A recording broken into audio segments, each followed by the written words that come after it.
A Reddit user criticizes the government, and now the government wants to know who he is. Not a warning, not a suspension, a grand jury. And that should make you stop and think because grand juries are supposed to be about charging crimes, not identifying people. Hi, I'm Mark, and welcome to Marxisms. Please like, subscribe, comment, and share. Authorities connected to the Homeland Security Department and ICE issued a subpoena to Reddit. They're not asking for content to be removed and they're not asking for moderation. They want the person behind the account, the name, the address, the identity.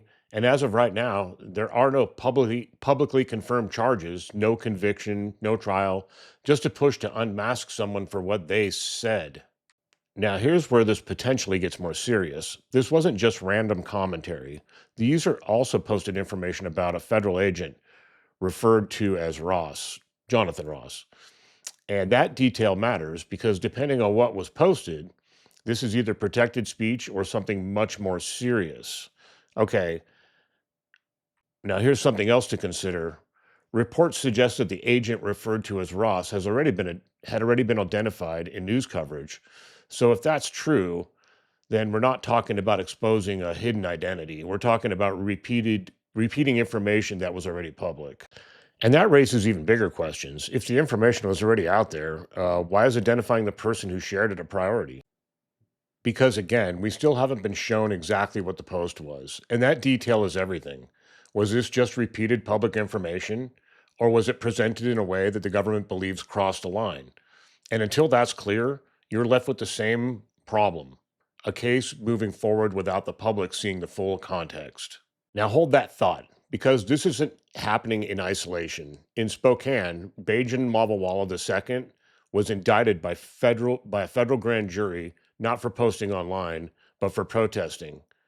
A protest outside an ICE facility where prosecutors say demonstrators crossed the line. They argued the protest became interference, blocking transport, obstructing federal operations. But here's where this case becomes something bigger. He wasn't just charged with a simple protest related offense, he was charged with conspiracy.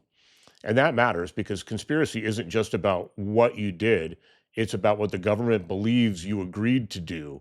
That's a much broader standard. And in this case, the legal fight is exactly that.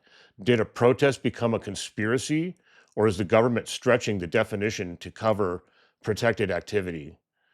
This is not speculation. That is the argument being made in court. Now let's zero in on the Bajan Mavawala case, because this is where the real legal fight is happening. On one side, you have the prosecution. They're not saying this was just a protest that got out of hand. They're arguing it became something else entirely.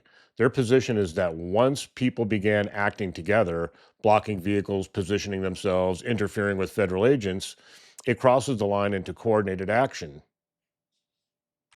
And under conspiracy law, that's all they need. They don't have to prove there was a formal plan, no meeting, no mastermind, just that people were working together towards the same outcome, obstructing federal officers. From their perspective, this isn't about free speech, it's about interference with law enforcement. But the defense sees it completely differently. They argue there was no agreement, no coordination in any meaningful legal sense, just people showing up and reacting in the moment. And that matters because spontaneous action is exactly what protests are often look like. They point out that behaviors being used as evidence, linking arms, blocking movement, refusing to comply, those are longstanding formal civil disobedience, not conspiracy. I also want to point out that the people that were detained, the two men that were detained, that were being protested, were here as refugees, which is actually a legal standing.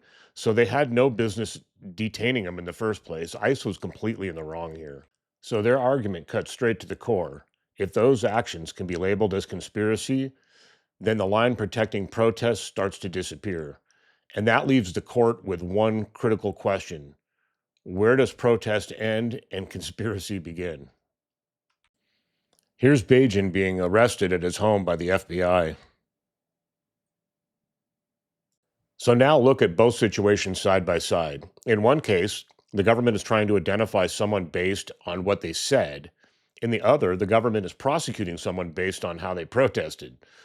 Speech and protesting, two core constitutional rights being pulled into legal gray areas at the same time. Now, here's the question. What happens when the definition of those lines start to expand?